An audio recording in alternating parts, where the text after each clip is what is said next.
Good evening and welcome to the November 23rd regular session of the Board of Education. This meeting is now called into session, called to order. Mrs. Smith, can we please have a roll call? Yes. Dr. Blau? Here. Mr. Rich? Here. Ms. Fox? Here. Ms. Heinrich? Here. Mr. Walker? Here. I myself here. Ms. Weems? I'm here. You have a quorum. Thank you. We will now move to the Pledge of Allegiance. We have two students in the audience who have agreed to lead us, Shivani and Onila. Would you please come to the podium and lead us in the Pledge of Allegiance? I pledge allegiance to the flag of the United States of America and to the republic for which it stands, one nation, under God, indivisible, with liberty and justice for all. Thank you, students. We appreciate that. We will now move to the approval of the agenda. Mr. Rich? I move that the Board of Education approve the November 23rd, 2021 regular meeting agenda as presented. Support. Motion to approve the agenda made by Mr. Rich, supported by Mrs. Smith. Is there any discussion? Seeing none, all in favor? Aye. Any opposed? Motion carries. Thank you. We'll now move to announcements. All right, welcome to the November 23rd Farmington Board of Education regular meeting. The next meeting of the Board of Education will be held on December 14th at 6 p.m. The meeting is open to the public and will be cable cast live on TV 10. The district will be closed for Thanksgiving holiday from tomorrow, Wednesday, through Friday, November 26th. So beginning right after this meeting, we are all on vacation. And we will resume on Monday, November 29th. Farmington Public Schools has a vision for high achievement for all of its students. Together with our community, we will engage every student in a quality learning experience, empowering each student to become thoughtful, contributing citizens in a changing world. Please remember to silence all cell phones and electronic devices at this time. In addition, as my cell phone buzzes, out of courtesy to those in the audience, we ask that you refrain from sidebar conversations and that you step out in the hallway if you feel the need to carry on a conversation. We thank you for your cooperation. For the safety of those in the room that are immunocompromised and to align with the Oakland County masking requirement for staff and students, we ask that all community members wear a mask. If you choose not to wear a mask, we have a room set up down the hall with a large screen TV that will stream this meeting. If you wish to express a public comment, you may return to this room at that time, express your comment, and then return to the viewing room. Public comment request cards are available in the back of the room and in the viewing room. If you would like to speak during public comment, please fill out a card and place it in the ceramic bowl next to Mrs. Buckley at the end of this table. Public comments will be shared after discussion items. This will be the opportunity to share general comments. Public comments are to be addressed to the Board of Education. If the public comment is intended to be critical of or express dissatisfaction with a particular staff member, student, or group, you are encouraged not to identify the person by name. You may request a private meeting with district representatives or utilize the complaint process found in our policy manual. This provides for resolution at the complainant's closest port of origin. Generally, board members and the superintendent will not respond to public comments during board meetings. Issues may be referred to the superintendent for investigation, study, and/or a response. We'll move now to board goals. So at each board meeting this year, we will review our progress on our 2021-22 board goals. The first goal is around board education. We are monitoring right now our progress towards becoming a certified board, which will be the first time in at least my history. And that would mean that all board members will have attended a series of courses that get them to that certification level. We intend to be a fully certified board this year. We're also working towards, we have participated in the 21-day equity challenge. Some of us are doing it over 25 to 29 days, but we're getting through that equity challenge. The next board goal is to explore innovation. The first legislative committee meeting will be held on December 7th, so thank you for helping us to achieve that goal. We're also looking for recommendations to come out of the Communications and Community Engagement Committee by the end of this year. The third goal is related to executing on vision and strategy. Board members are participating on strategic planning committees, so thank you all for continuing to participate there. The fourth goal is around community engagement, and again, we look forward to the Community Engagement Committee developing a plan by the end of this year. So I think we are progressing very nicely. We got a couple telltale signs that will let us know whether we are on track, because we got a few of our December 31st goals that we are eagerly anticipating that we're going to meet. Okay, thank you. We will now move to items from the Secretary, Mrs. Smith. The board has received communications regarding Be Smart for Kids program, public comment, and competitive snowboarder. Communications are acknowledged, and when appropriate, a response is provided. A list of correspondence can be found in the board packet, which is available on the FPS website. Thank you. Do we have our student roundtable president here today? Oh. We have our vice president. Oh, we have our vice president. Thank you very much. Please come up and introduce yourselves. I don't think we've been formally introduced to our vice president yet. Thank you for coming. All right, hello everyone. Can everyone hear me? Yes. Awesome. So my name is Nico Schath. I'm the Vice President of Student Roundtable and also the Senior Class President at North Farmington High School. Today I was given the opportunity to talk a little bit about what Student Roundtable is and what we have been doing as an organization.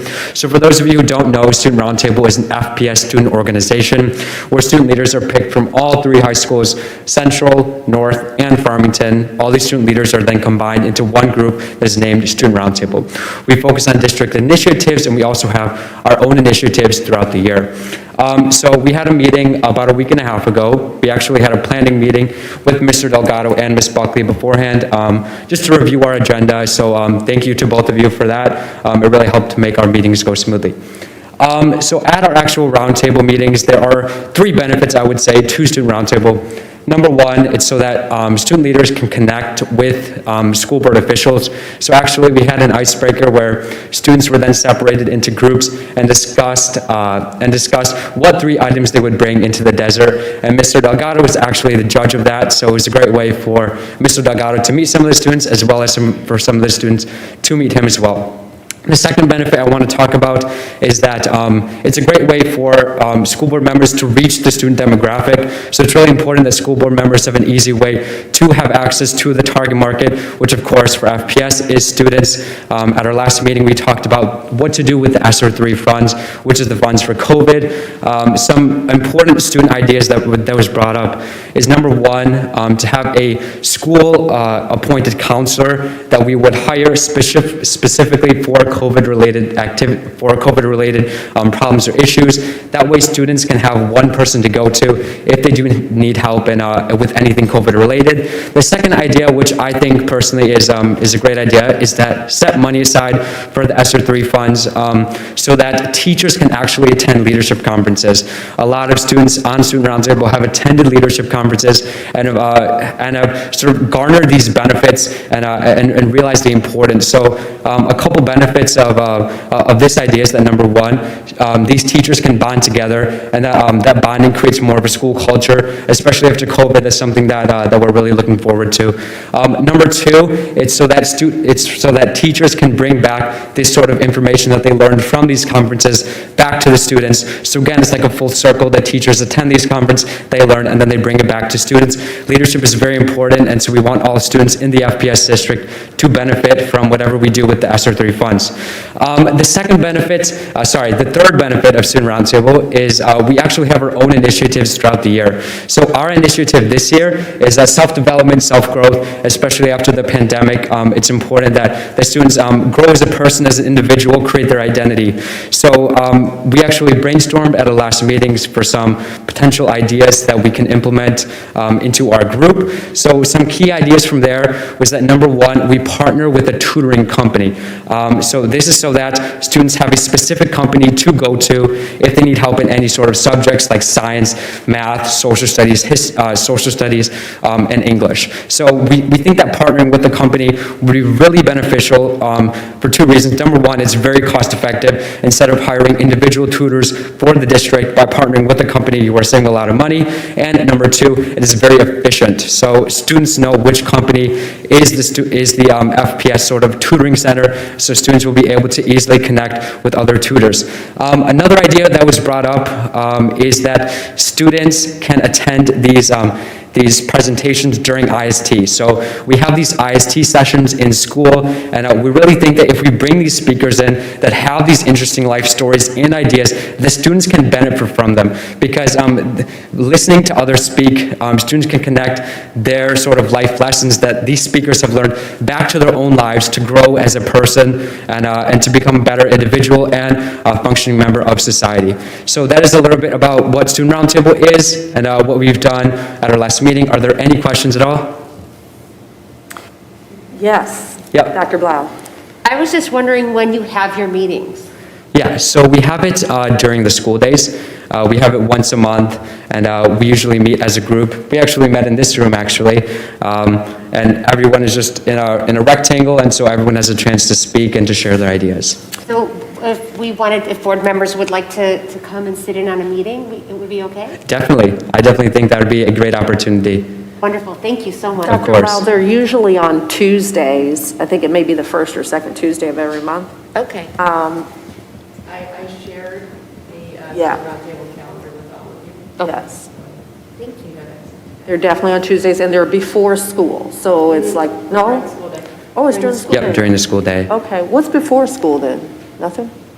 NHS usually meets before school. Oh, okay. There are other organizations Okay. that meet before school. Okay, thank you. I have a question. Yes. First, I want to acknowledge the great ideas coming out of Student Roundtable. I'm really excited about how you came up here and presented all of the good work and the thinking that you guys have had. Yep. I'm really interested in your thought processes around, how to spend the ESSER's money. That I'm just fascinated by that. Question I have for you is, who's in the room? I think I have an idea, but I'm going to have a follow-up question for Dr. Delgado around how the students get to, move toward implementing some of these ideas. How do we assess feasibility and provide students feedback on, the feasibility associated with some of these ideas? I love the ideas that are coming up from the students. Yeah, so that's another big point that we're trying to emphasize this year, is to actually take these items and truly implement into what we're doing. So last meeting, we sort of brainstormed these ideas. When brainstorming, we don't want to limit, we don't want to have sort of any limitations to the ideas, because we want students to provide any idea at all that they have, because of course we can assess the feasibility after. But so right now, Alyssa and we are working to make a plan of action to sort of implement some of these new ideas. Of course, for example, the tutoring one, that's going to take a lot of time, and that's something that we're going to have to work with all of you school board members to implement. But just making that plan of action from the Student Roundtable delegates, as well as Mr. Delgado and Ms. Buckley, is something that we're really looking forward to this year. Wonderful, excellent. I'm happy to share now if you'd Yeah. like me to chime in. Sure. So you can see what good hands we're in, right? And so Nick stole a little bit of my fire or what I was going to share, but the reason that we had such wonderful dialogue and ideas was because we asked them. And we wanted their voice, and we wanted them to talk as a group of really representative voices from our three high schools. And in addition to many of the ideas that came up, they talked about paying for AP or IB classes. It's really interesting is that some of the students in the room felt that the cost alone was a deterrent to enrolling in the class. It's something that as adults we may never have even thought of, but it came up because we asked. They also talked about math and ELA tutoring, art. They talked about investing in more art classes because art is a form of expression that helps them with social emotional wellness. So these are the things that our young people are sharing with us. So how do we make that a reality? First we ask, then we share, we look at the stakeholder group, and when our subcommittee, our small committee, and our cabinet ultimately make recommendations for the spending of that money, we make it a focus area to include student voice. There are so many times in our lives that we ask people to take a survey, and we don't necessarily come back to them and tell them the results of the survey. So we asked for their input. There was an additional survey in addition to this exercise that we did with our student roundtable, but coming back to them at future roundtable meetings and saying, we listened to you, here are some of the things we're going to be able to do to actually spend this money and appropriate it towards your ideas. So that's kind of our plan of action with the stakeholder groups. And the ESSER III funding has some restrictions on it, but we've asked our parents, we've asked our teachers, we've asked our students, and so we need to compile that and then move in that right direction and close the circle coming back to the students. Excellent. Mrs. Heiner?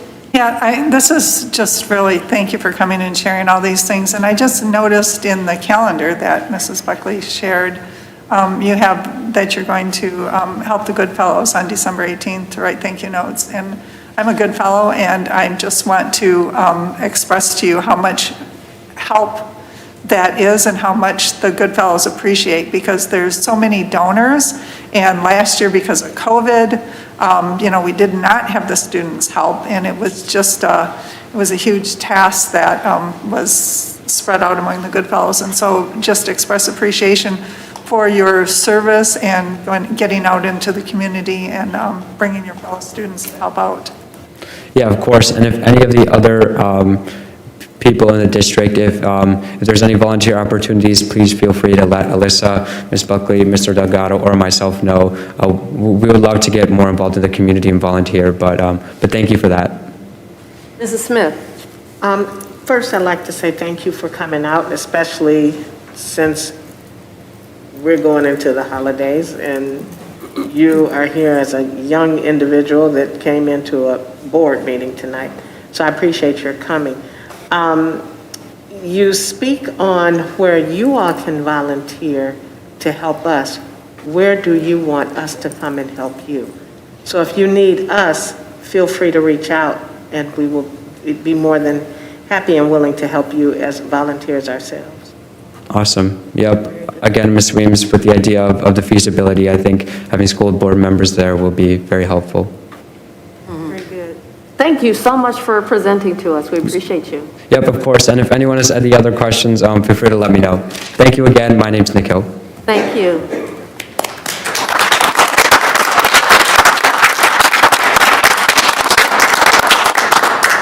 Next, we have the legislative update. Dr. Blau. I have no updates to report at this time. Okay, well, that makes it efficient. Mr. Delgado, Dr. Delgado, can you give us our district updates?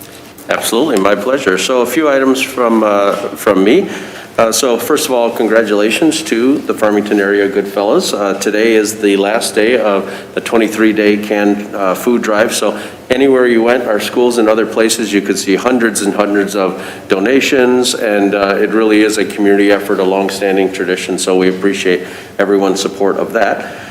We also, as President Weems mentioned, we've finished the 21-day Community Equity Challenge, and obviously I want to publicly thank Dr. Bobby Goodrum for her tireless work in preparing that in such a user-friendly format with buttons that you could go and you can go back. We've had a request, Dr. Goodrum, to leave that information up on the website because it's so educational and people would like to be able to reference the wonderful articles and videos and things that you put together, and we had some really spirited conversation and good dialogue with our community members. So I just wanted to acknowledge that.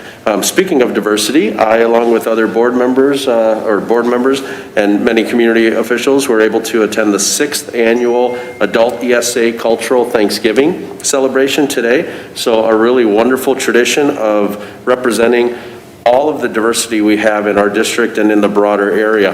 And it's such a unique program. Many school districts have adult ESL programs for students or for adults that are looking at gaining English proficiency, but ours not only couples that with childcare for their young children while they're doing their classes, but also has citizenship classes and some job training as well. So it's a really, really wonderful adult outreach program. We're able to hear from many people about their own customs, their own celebrations from their countries with trifolds. It was just a beautiful, beautiful day, and I was happy to be able to attend and participate. And Nikhil already mentioned the student roundtable. We look forward to those meetings. And last but not least, we shored up our snow day protocols. So that was something that we wanted to accomplish. So it is coming, winter is coming. And so if you follow me on Twitter, you'll be the first to know. They say you're not a real superintendent until you call your first snow day, so be ready. I might be ready on a dusting. So happy Thanksgiving to everyone, and just once again, thank you to all of our teachers, to our staff, for all of your hard work in these first 5 months of the school year. And we made it to Thanksgiving, so thank you. Dr. Delgado, next is the DEI update. Absolutely, thank you. I'd love to introduce our wonderful Assistant Superintendent of Diversity, Equity, and Inclusion, Dr. Bobby Hayes Goodrum.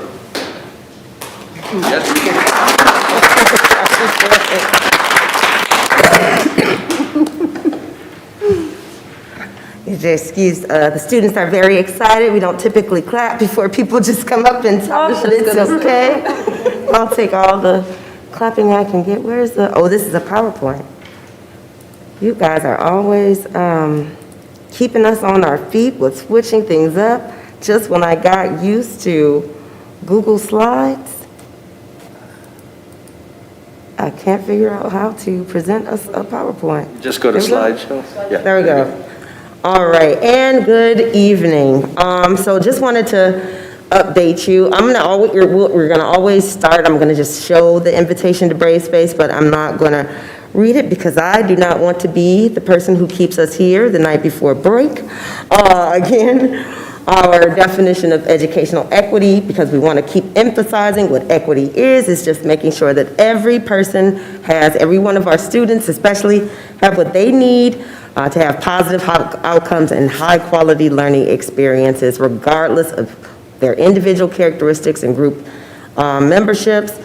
Again, we have a Jedi mindset. That means we are focused on justice, equity, diversity, and inclusion. So, what have we done so far this year? We've done actually a great deal. We've done some professional development for the staff and the community, so that includes several kind of presentations throughout our community organizations, such as the Optimists and the Multicultural, Multiracial group, as well as the 21-Day Equity Challenge, which was open to everyone in the community to participate in. I understand that many of our community groups participated in the challenge together, although they may not have participated in our community dialogues, which we have 3 of those. So that was a pretty enlightening experience, I would say, and I enjoyed curating those materials for our community to be reflective of our community, and look forward to doing further work in that vein in the future. We also trained all 190 paraprofessionals in the district on equity-oriented educators, a training that was also and is also available to all teachers. As you know, we completed the educational equity audit last year at the end of, well, we got it during the summer. So right now we're meeting with all the principals and making sure that their staff have the information about their school equity audit. And so then their schools will create action plans with stakeholder involvement that are focused just on their schools and issues that are not necessarily issues, but just ways that we can make sure that we are promoting and improving equitable practices across the district and all schools. And of course, all of these action plans, as you know, are aligned with our strategic planning that's going on, because everything we do in Farmington is founded in both equity and innovation. We've also introduced some some equity tools that we've asked our principals to, not just our principals, our district leaders to utilize as they make decisions, policies and practice decisions that impact our students, and we'll talk about that a little later. We are, excuse me, I have been tested. I do have a cold, but I do not have COVID, just FYI.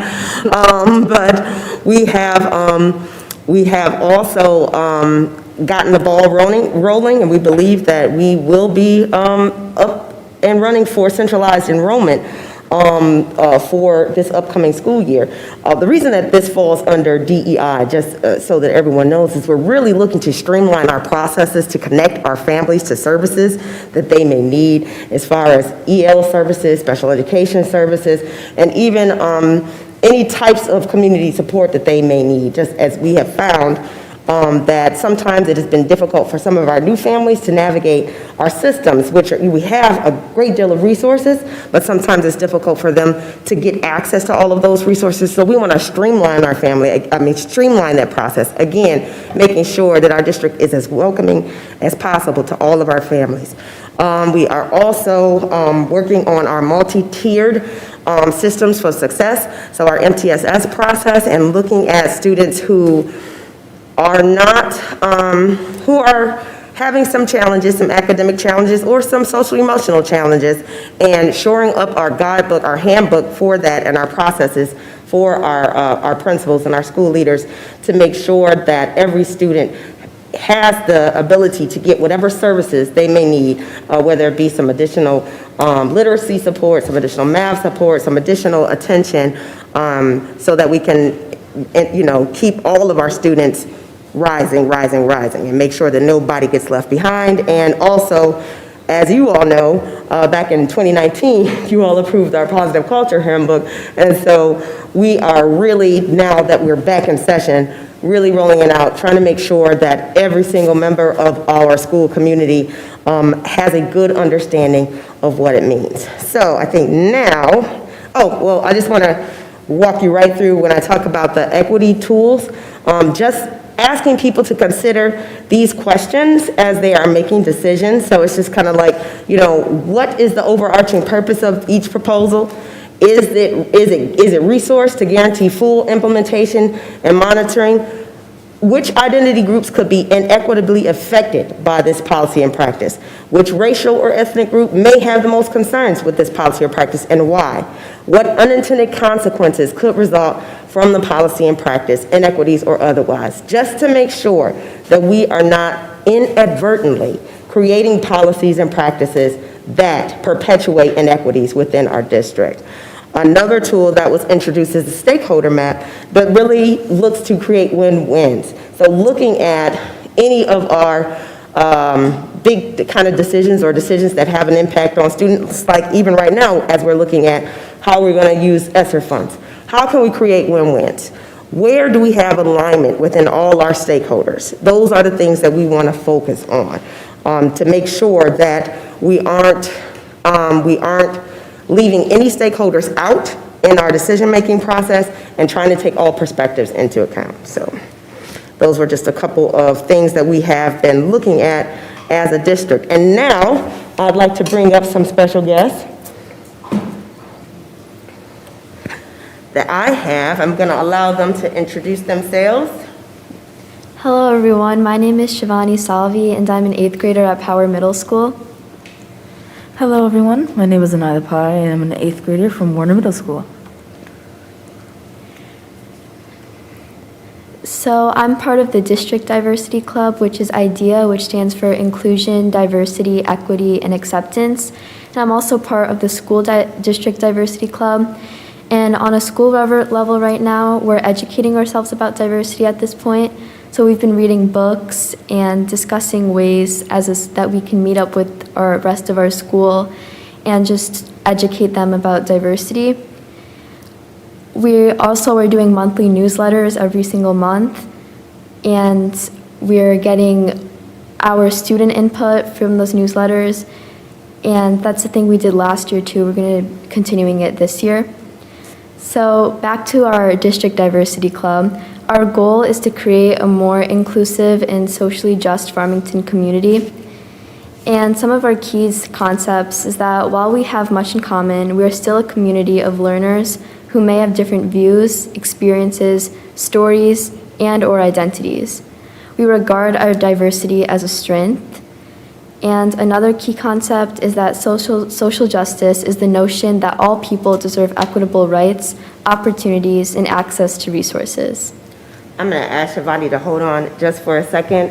And again, so she was speaking specifically about her club at Power as well as, so One thing that was different last year that we started, we've had a district diversity club for many, many years. Last year, we included middle school students, so representatives from our middle school diversity clubs into the district diversity club too. And our middle school students kind of came out swinging and kind of running the whole show. For instance, who came up with the name Farmington idea? I did, yeah. They voted on it, the students voted on it, but it was her idea that eventually got us there. So we're super excited to be able to include middle school students at the district level. And say, for instance, next month's meeting is a combined meeting with Student Roundtable. And we're super excited to give them the opportunity to see, what kind of opportunities will be available to them, as they go into high school, give them some more exposure to that as well. So, and I'm going to ask, so these are some of the things that we're doing this year. So we have the MSAN Middle and High School Social Justice Collaborative. They already talked about their book study. Last Friday was the Mental Health Awareness Day at Farmington High School for high school students, where we have psychologists come in from the University of Michigan that really talk to the students about kind of self-care and just some mental health material so that they can kind of help regulate themselves and know how to identify when they need assistance. And also students will be speaking in January and did speak this year. We'll be speaking in 2022 also at the Farmington Hills Martin Luther King Jr. Day celebration as a part of a student panel. Now, Nyla, you participate in MSAN, correct? Yes. Would you like to speak a little bit about what you all do in the MSAN? Yes, of course. In MSAN, we commonly discuss diversity, obviously.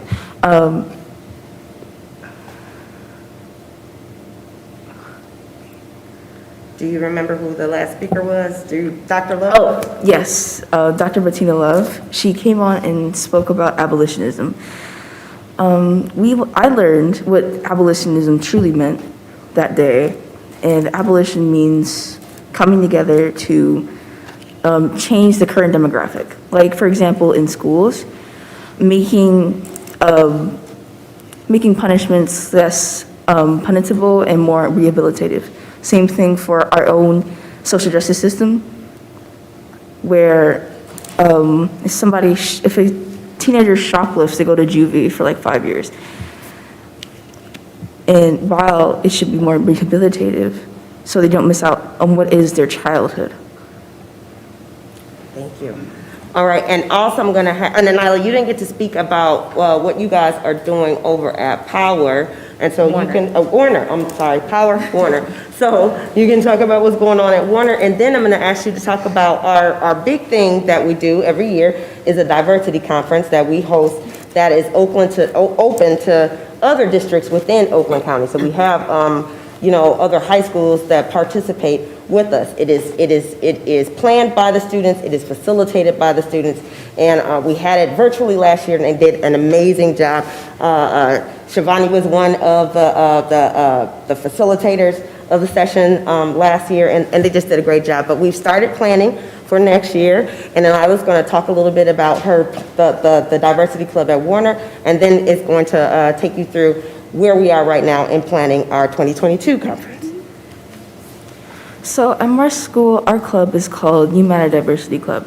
We commonly talk, like the last time we met, we talked about mental health and what we can do to help students who are commonly dealing with that at the moment because of COVID-related things.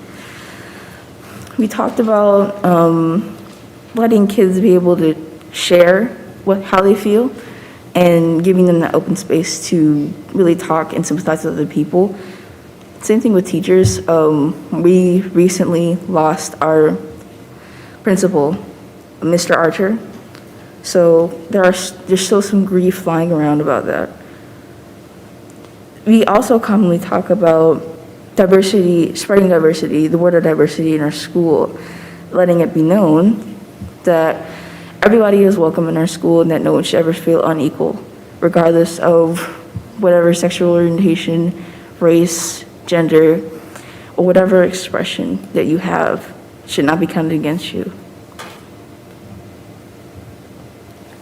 Do you want to talk about give the theme? Because who came up with the theme for the diversity conference for this year? You did. I did part of it, but who did the other part? I most remember you. What is the theme? The theme is Star Wars, being a Jedi Knight, which is, Jedi means justice, equity, diversity, and inclusion. Right, and your part was power in our differences, which we Yes. included in there. And so typically our conference is in March, but after we said be a Jedi Knight, then they asked if we could have it May the 4th. Yes. Because May the 4th be with you, right? course. So, Yes. So I was like, of course, we can try for that. So we are looking at May the 4th for our diversity conference. Some of the speakers that we talked about were Fadla Hamoud, who is the Solicitor General, who is the second in command to the Attorney General for the state of Michigan. She is actually the first Muslim woman to present a case before the Supreme Court. So it's awesome that we have her in our state. Also mentioned was Garland Gilchrist, who of course is our Lieutenant Governor. And for those of you who didn't know, I'm not sure where he went to high school, but I've been told a multitude of times that he went to Power Middle School. And also Brenda Lawrence, who is our representative, who is in the U.S. House of Representatives, our representative. Yes. So our location, we typically, we've been at Mercy in the past, but we're looking at either Mercy or OCC or the Hawk. So we're just, again, at the beginning in the exploration stages, but we are pretty excited. And also, I just want to introduce, so we have all three of our middle schools represented today. We also have Miss Alyssa Bingham, who is one of the equity instructional leaders that we have in the district, and she is the equity instructional leader for East. Our students put together, we did the okay to say, but they. Come to the mic. Our students did okay to say. I believe you guys walked around East and you got to see the other people mindset where they talked about, gave phrases of how they can connect with each other and just say kind words and represented kindness. And also we talked about October was Sober October, so that included saying no to drugs and violence. So they put up posters, and I'm pretty sure you saw the posters around the school. They just got so involved in it for the month of October. And they just had a ball. So, coming to understand, they also got wristbands that East, and it says drug-free, bully-free. So it was amazing. A lot of them were able to talk to the Michigan State Police. He Skyped in and answered questions for them and things like that. So it's a lot going on, within the middle schools through DEI. So that concludes our report. I'm not sure if you have any questions for our students. Don't try to walk away just yet. Mrs. Smith, and then Mrs. Heinrich. First of all, I'd like to say thank you to all three of you for coming tonight. I just happened to be at Warner today, and I was at Power yesterday, and I've heard great things about what's going on with the DEI through your principals and your assistant principals, and even your counselors. What I'm seeing is with Dr. Coffin and Dr. Goodrum, there's a puzzle here. And that puzzle is coming together with the strategic plan that she has put in place with Dr. Goodrum doing the DEI. And that puzzle is becoming one. I appreciate the work that the both of you have taken on yourselves. I'm looking forward to your conference. Hopefully we'll be face-to-face this year. And I appreciate all the hard work that all of you have put into this to help not only with the bullying with the diversity and coming together as a group.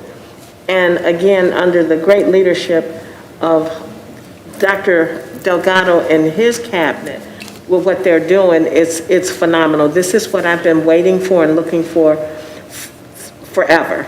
Dr. Goodrum, many people don't know this, but over the years, Karen Bolson and myself started the MCMR, and we started the Martin Luther King March years ago. It started in my living room and dining room and expanded over into the church. I am excited to know that our students have taken a great lead, and this was all done with the help of Diane Bauman and many others. And, you know, I speak to Karen Bolson regularly, and she would love to come back anytime to work with any of you. But I appreciate that you keep, you know, when you see the Olympics and they pass that torch, we've passed that torch and put it in the great hands of not only of the students, but in the hands of all of you. And I appreciate it. Thank you. Thank you. Thank you so much. Mrs. Heinrich? Yeah, just complimenting you on the work that you're doing, students and staff. Is the STEAM Academy also represented and participating in this also? Yes, yes, they are. So we have two actually equity leaders at the, at STEAM, because we're kind of separated into elementary and secondary. So there's the elementary equity IL, so STEAM has one for K-5, and then there is the secondary, so we have 6-8, and STEAM has one for 6-8. So STEAM Central, yes, all of our K-12 schools have a diversity club, have an equity instructional leader, and are engaged in this work. Mr. Rich? Thank you. I just wanted to, thank the three of you for coming in to present tonight and tell us more about what you're seeing in the buildings, as well as, you know, we've been hearing about these things from Dr. Goodrum, but it's always good to hear from students and all the people who are in the buildings and helping lead these conversations. As Dr. Goodrum has talked about in the past with the equity challenge and everything that has gone into this and having it stay up on the website, I encourage everyone in our community to go through every day, or, I mean, look at all just the wide variety of topics that we cover through this. It's, 21 days.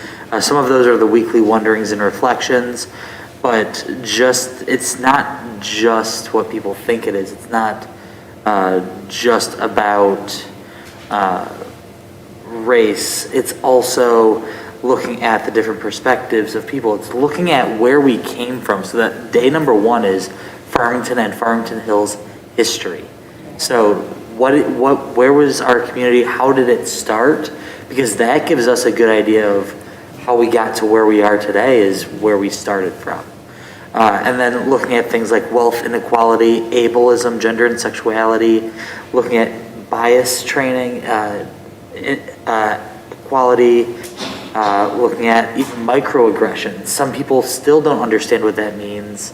And as people are getting older, you see them all over, both in school, in the workforce, and making sure that you understand what that means is extremely important, no matter in what situation you're in.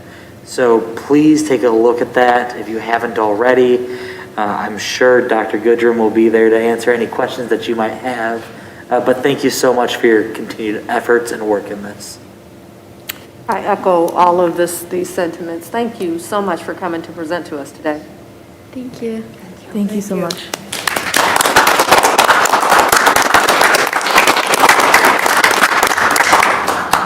Dr. Delgado? Thank you, President Weems, and it is now my pleasure to introduce the Vice President of our Farmington Hills Education Foundation to give us an update, Kurian Abraham.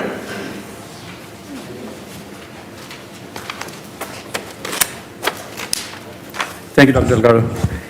So I'm Kurian Abraham, I'm the Vice Chair of the Foundation. Dave Roggenkamp couldn't be here. He's in Hawaii, and we are not, unfortunately. So I'm filling in for him. So just to give you a quick update to the past year, that what we've been through, all of us, I don't have to explain the COVID situation, and we obviously were affected by that. In spite of that, the foundation, we continue to meet. We went through a Google Meet format. We met from home. We continued to discuss what we could do through the year. And obviously, with the situation last year, unfortunately, we could not organize and do our usual October Toast to Education event. That was our primary fundraising event. We couldn't do that. We had to consider all the ramifications of holding a large community event like that and be safe, so we decided to cancel it. This year, we continue to meet this year, all through the year. We continue to focus on shoring up our finances and trying to strategize on what do we do, how do we raise funds. We got to do this in order to come up with the funds to support the district. And so we came up with a virtual event, as you all know. On top of that, Bush's, who's our usual sponsor, couldn't support us last year, and this year, so we ended up signing up with the cheese lady from Farmington, downtown Farmington, and so she supported us. And so we decided to do the virtual event, and long story short, as most of you know, the event went off pretty well. We held it at the Longacre House. We did our raffles. As usual, we had so much support to put all the raffle baskets together. And it always happens in Diane's place. So Diane, thank you for all the support, you lending us your basement to put all the baskets together. The event went well. We sold out very quickly. In retrospect, we probably should have sold more tickets, but now we know how to do this. And obviously, we have to thank our awesome community because everybody came together and bought the tickets. That's the bottom line. They bought the tickets and supported us. That's the bottom line. We raised close to $22,000 from just this virtual event. Wow. So that was a really good piece of work, and we're very, very happy to report that today. So that really sets us in good shape to continue to do our scholarship and grant funding for next year. A couple other little tidbits. We transferred our Operation Common Good account to the Farmington Youth Assistance account. So now we will be able to join with them, and they'll be able to provide some of the services beyond what we can do as a foundation. So we did that already.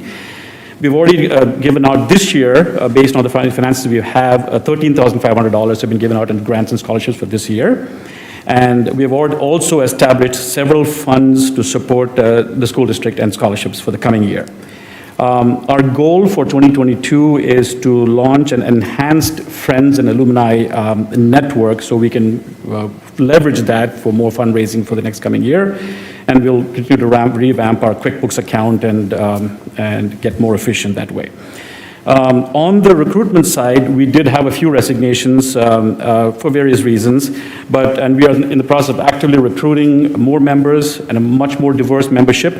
Happy to report that we've got 4 members already signed up. 2 of them we have onboarded. Hopefully we'll be able to onboard 2 more at our next meeting. Nancy Jennings, who was our former executive director, is not with us. She's resigned, so we are in the process of identifying an executive director also on top of that. And in the meanwhile, Dave Roggenkamp has graciously agreed to continue as chairman and also play the role of the executive director for 1 more year till we find somebody. So that's really all I have for today, and I wanted to thank the board for your continued support, and we'll continue to keep plugging away and raise funds to continue to support the district. Okay? That's all I have. Thank you very much.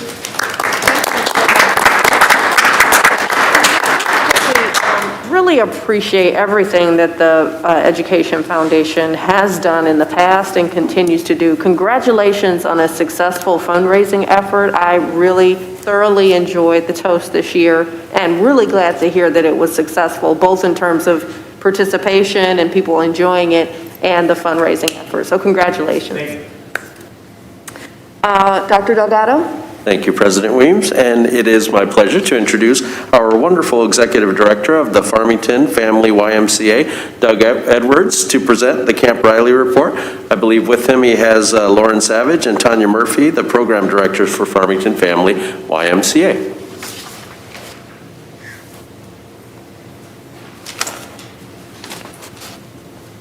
Good evening. Good evening. Good evening. We should have a PowerPoint queued up.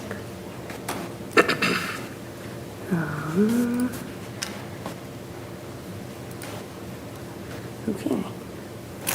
Not quite sure where it went, so we can just talk through it. It was there originally. Camp Riley Report.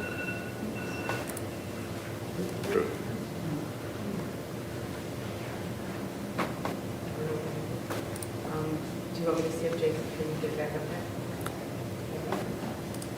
Do we want to maybe go to board committee report? Yeah, I'm just going to check with our tech real quick. Okay. Because I don't want on there. in the meantime, what we can do is move on to, while we get the technical stuff going, we can move on to our reports from board committees, if you wouldn't mind. Mr. Walker? Okay. Thank you. Mr. Walker? Thank you. The Communications Community Engagement Committee met just on yesterday and had a really wonderful conversation centered around and thanking Dr. Delgado certainly for his efforts as it relates to some of the TikTok videos and Positive Culture Handbooklet. We found out in that meeting and was reiterated tonight that there has been a very positive response to that in terms of reiterating what the culture of Farmington Public Schools is supposed to be and is. And as it relates to the Positive Culture Handbooklet, just getting further information around the fact that families receive it at the beginning of their enrollment, and it's a part of onboarding that principals do on an annual basis, as I recall. Do it in student orientations. Student Level orientations. orientations or sometimes individual classroom conversations to highlight points of the Positive Culture Handbook. And it also was wonderful to hear tonight that DEI is also working through the Positive Culture Handbooklet as well, just to continue to reiterate the kind of culture that we want to see and continue to see within our district. Also, we talked about continuing to lift up student voice, and we're seeing that being evidenced in our board meetings certainly and in other areas as well. He brought up, spoke at length about the student roundtable and brought up some questions for reflective questions that we thought would also be great report out questions here so that we as board members can still get a different pulse from our student body as well. Questions centered around what do you wish you knew or had learned in middle school, or your opinion of guidance counseling programs in terms of helping you to move forward towards your college or careers, things like that, that we can also get another angle on how our students are thinking and feeling and hear from their voice. We also talked about the supporting our strategic plan and DEI community engagement committees. The discussion came about that we believe that there is a little bit of redundancy between what this committee does and what those committees are doing on the ground. And so as opposed to try and reinvent the wheel, we want to be a little more strategic about just tying in their efforts and asking them, how can we serve their work more effectively? So trying to be more efficient in what we do. And then as it relates to the community engagement plan, which is due at the end of this calendar year, we are on point and tracking towards completion of that. I have a call in to the Director of Communications at MASB to share some of the points that we've already pulled together and find out if there's any extras that they would suggest in terms of developing such a plan, and should have that available to the board at least through email by the last meeting of this year, but certainly we'll meet the deadline as listed in our board goals. And going back to the idea of just wanting to be very efficient about what we do, how we do it, and recognizing and respecting people's time, we're scaling back on some of our meetings, the frequency, and we're planning on using more communication via email just to work through whatever our discussion items happen to be. Sounds good. Thoughts, questions?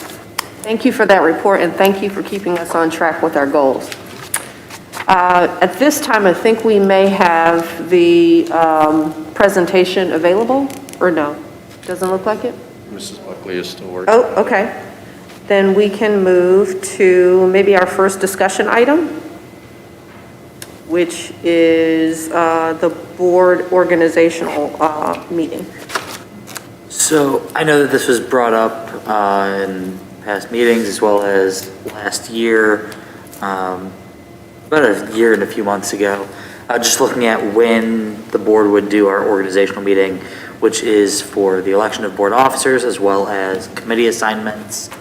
And while there are some things that the district needs done that takes place in the organizational meeting, there are things that need to be approved at the end of the school year, just based on the school year calendar instead of the annual one. So those would stay still in the June time period, but the main part is the election of officers and assignment of committees to be for the calendar year, which more aligns with, one, what many of the other districts in the county and state do, as well as lines up more with when new members come onto the board following elections, which kind of eases that flow of transition.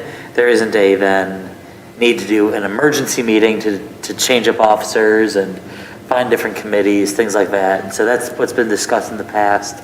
And I know that some people who had initially been hesitant on it have since changed potentially their way of thinking on it, seeing it as a way to be able to kind of streamline the process and get us all on the right foot right off the bat.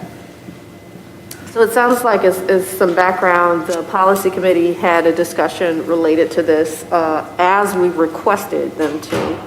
As background, our organizational meeting obviously is in June of every year, and as Zach mentioned, you know, there are some boxes to tick, if you will, with respect to what should be covered during an organizational meeting. We had some conversations years ago, a couple of years ago, about changing the organizational meeting from June to January, and at that time decided against it for several reasons. The subject came back up earlier this year. We decided that we would continue to keep it in June, but that we would have that conversation over the summer. And so we wanted to make sure that we had that conversation before January, just to see what the board's sort of thoughts and feelings were. So we asked the policy committee to discuss it. The policy committee did discuss it, and now the policy committee has decided to bring it to the board for some discussion to see if there's a general agreement enough to make this an action item for a possible vote at the next meeting. And actually, one more thing on this, just for a little bit of history for both community members and board members. This made a lot of sense having this in June, back when the board elections were in the spring, and then new board members would be coming on in that June time period. But since that election changed from being the spring elections to then being in November, and then new board members coming in January, it kind of changes the reason for having it then. So in full transparency, I'm going to, share with you what my reservations have been in the past. My reservations in the past were the fact that, when you're onboarding new members in January, having as a first action item those pretty significant items before a board member would have an opportunity to be trained or get to know other board members. I thought there might be an opportunity to create unnecessary complications by having board members be required to make those sorts of actions immediately right away, especially if there were, not an opportunity to kind of create and develop those relationships like we have. So I don't feel like we're in that position anymore, where we're in a position where we don't know each other enough to speak freely and have some good collaborative discussion. We're in a much better place now. So my objection to changing it has been eased. I still have some concerns about it, but I'm open to having the discussion. Mrs. Smith. I had some reservations myself, because when you hire, we definitely don't get paid. When you have new board members that have been elected, it can be overwhelming. And with us, we have a body of 4 brand new board members. And that would be kind of hard to have board members to come in and take those positions as president, vice president, and what have you. But with this board, I have seen great, tremendous effort in being officers due to the fact that I've been on this board 6 years. And this is the first time that I've seen, and over my career of being in this community for 24 years, that our whole board will be certified. And so I did have reservations, but I don't anymore, due to the fact that one of the criteria of being an officer, you should have at least completed your 100 series. And we are almost a board, I'm not speaking for anybody, but as far as I know, there's all of us that are almost certified. So I would love to see this go forward. I am confident that we would put good officers in because they've had the training and they know the do's and the don'ts and the pros and the cons. I've had the opportunity to sit in on classes and find out that all of my colleagues have taken classes. You know, we just had a big conference. So I'm on board with it as well. Oh, Mrs. Heinrich. Yeah, I'm speaking from a perspective of a new board member, and elections are every 2 years. And so I came on board in January, and there were 4 new board members, and right away, I feel like it takes time. There's so much to learn, and it takes time to figure out the work of a school board member. It takes time to get involved in the certification classes. It takes time to build a relationship with the people that are on the board. And so I can understand the reasoning for January to align with elections, but in my experience as a new board member and just looking at the upcoming election in 2022, there are 4 terms expiring in 2022, and so we can't speak and know what's going to happen in that. So to make a decision to bring people in and make those decisions, I really think that aligning with the school year in June and having the organizational meeting in June, and then the summer is off in July, and then starting, it just makes more sense for the incoming board members to be able to have those experiences, those workshops, to learn the nuts and bolts, to establish relationships,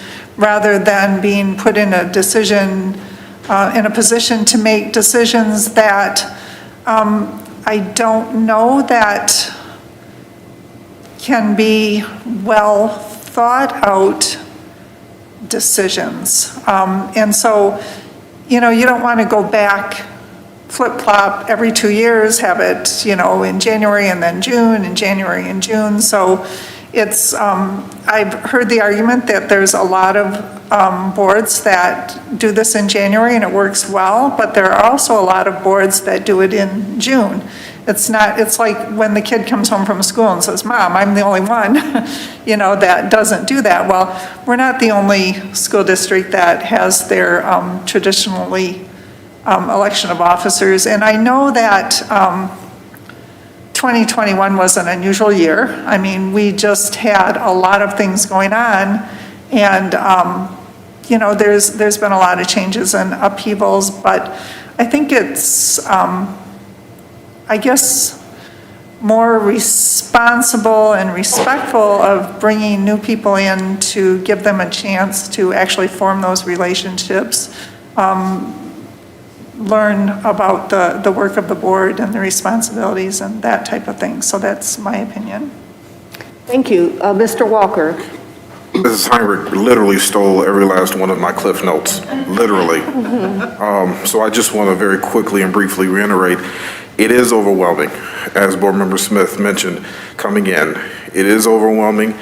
I don't believe that it is fair to ask someone to walk into this dynamic and then all of a sudden have to align themselves with a vote, which could create problems where problems didn't exist. I think especially in this climate, this board, and in this time, things are rolling so well right now. For us to make any changes on that level for at least the remainder of this year, I think would not be responsible on our part. I think we should continue to guide the ship as it is. Maybe this is another discussion to be brought back up.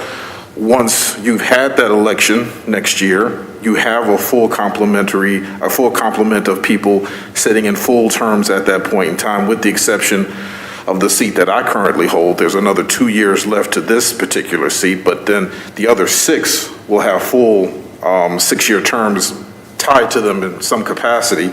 So you've got some consistency that you can build off of at that point. So maybe having that discussion next year, about moving it and realigning it might be something you could consider, but I think we should hold off on something like that. Thank you, Mr. Walker. Dr. Blau? Yes, I just wanted to say I concur 100% with Mr. Walker and Ms. Heinrich's comments. And I must say, too, as a new board member, I think that I agree with my new board member colleagues.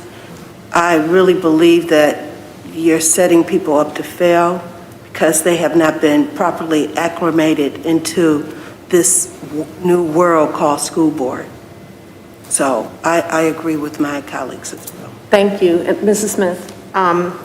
Those were the same sentiments that I had going in, because we do not want what has happened in the past. But as you know, right after you get sworn in and you take these seats, within 5 minutes, you have to vote on something. This is why MASB has asked that you have completed your 100 series. I agree with all of what, from all around, from Dr. Blau to Ms. Heinrich, Ms. Fox, and Mr. Walker. I too believe that putting someone in these positions, because we've had this, I mean, let's just address the elephant in the room. We have had this, and look at what has happened. This is the first time we've had a cohesive board. When we come together, we have supported our superintendent and his cabinet. But you also have to understand, too, when I got on this board, it took me, I didn't say a word for 6 months to a year because I absorbed everything, and that was my learning process, so that I can continue to get my classes and my certification. But with us changing like we do, one of you will have to take an office, and you may not be ready, but you would have to step up. As you stated, there are 4 seats that are coming up. There is no given, unless somebody got a crystal ball to say who's going to be either running again or reelected. But I do agree that it is too soon, but we should consider it because each and every one of you have taken those classes. We have had board members in the past that have held these positions that have not even taken the 100 series, let alone had the presidency class. So, with that being said, I think that even if we do reconsider changing this, it doesn't mean that your officers have to change. We can still continue to vote and have the officers that we have. Am I confident that we would have, new president or whatever that could do this? I'm not sure, because I don't want it. So I'm saying that to say, I agree with what we should be doing is revisiting this. I'm not saying we have to vote on it, but we should revisit it and have the conversations that we are having. It is good to hear from my colleagues to hear how they feel about, they don't want to do this because out of fear, and I appreciate that and respect that. They don't want to just jump up and say, okay, and they take this seat. So I appreciate the conversations that's going around this, but I also think that you've had your certification in your classes, and there's always room for you to pick up the phone and call and say, well, what should we be doing, and ask for that help. So those are just my comments around it. So it sounds like what I'm hearing is there's a fair amount, Mr. Rich. So a few things just on this. I definitely understand where everyone is coming from on it. I definitely do. And if there isn't an appetite to move this forward, that's fine. We said we would talk about Right. that. Yeah. A few things to take note of is, governing bodies, when they're fully seated, have these kind of meetings, have the organizational meeting, they choose their officers. You see that at the city council level, you see that at the legislature level, you see that at the congressional level. where the officers are chosen once that body is seated. There's, we pushed officer elections until Mr. Walker was seated so that we had a full board, and that's why we had it then.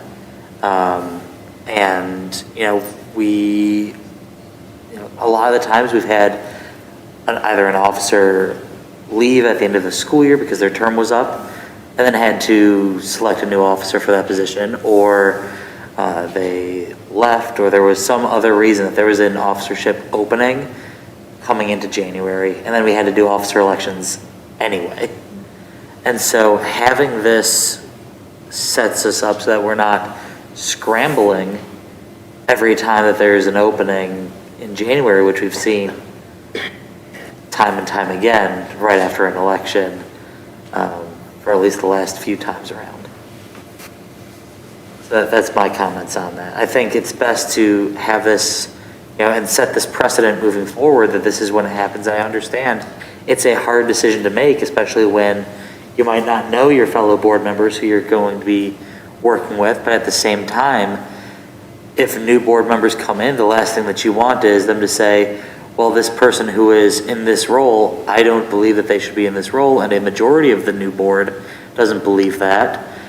And then the first thing that they do is then do an emergency motion to change that, and just have it be part of the process, because if a new board means a new majority is out there, and they might want different officers. And so by keeping this where it is, it kind of puts things up there just for people to stumble moving forward. Any more thoughts, reactions? Mr. Walker? My respectful pushback to that is, if a new majority came on in January, then there is an assumption to this, though. Having a person who is already serving in those officer positions brings a level of calm and direction and guidance that somebody brand new would not be able to bring in that moment. They have a learning curve, whomever that person or persons have to be. And especially, I think this is applicable to the president and or vice president seats, as they are the leadership of said board. So I think it, again, for the stability of the district, for the stability of the board, finishing out a year, having people who are in those seats, or having people, if there's a shuffle and change that has to be made, then you've got your veterans that are already on the board who hopefully can slide into those positions, be elected to those positions at that time. I think it just creates a softer landing for all parties involved, keeps the district pointed in the direction that it was headed at that time, creates a situation of, I'm going to speak on behalf of our superintendent, forgive me if I'm incorrect, but creates a greater sense of stability and comfort for the superintendent and knowing who he is going to be connected with in some way, shape, or form in that capacity. The emergency, someone leaving because of something happening in their life can happen at any given time. It wouldn't matter whether you were doing it in June or you're doing it in July, or doing it in January, excuse me. So that ramp up, I think, is just incredibly, incredibly important, that learning curve, that opportunity for someone to get on this board. And granted, yes, you have to vote on something the minute you sit down in this chair, but I'd rather have to vote on one thing that I'm unfamiliar with and have to get a real quick learning curve to, as opposed to that one thing plus something like this, which can impact a whole bunch of other things down the road. Mrs. Heinrich? Yeah, I agree with Mr. Walker said.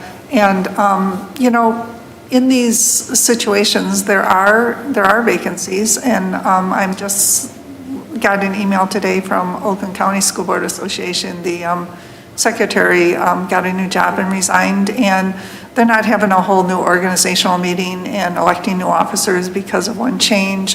They're just filling vacant positions. So, we can't say what if, and make these decisions. I think it's just being, I'm trying to think of the right word, it's being responsible and looking at the situation it is right now, and if it's, you know, if it's like, if it's not broken, then you don't necessarily need to fix it. I don't think it's a broken system. I think the system where new board members coming on have an opportunity to learn the work, build the relationships before having to make those decisions. I think then they're better decisions, and down the line creates more cohesion and more coherence and more harmony, and dealing with individual scenarios as they come up. And just, there have been vacancies in Mashpee also, and they have just filled those individual seats rather than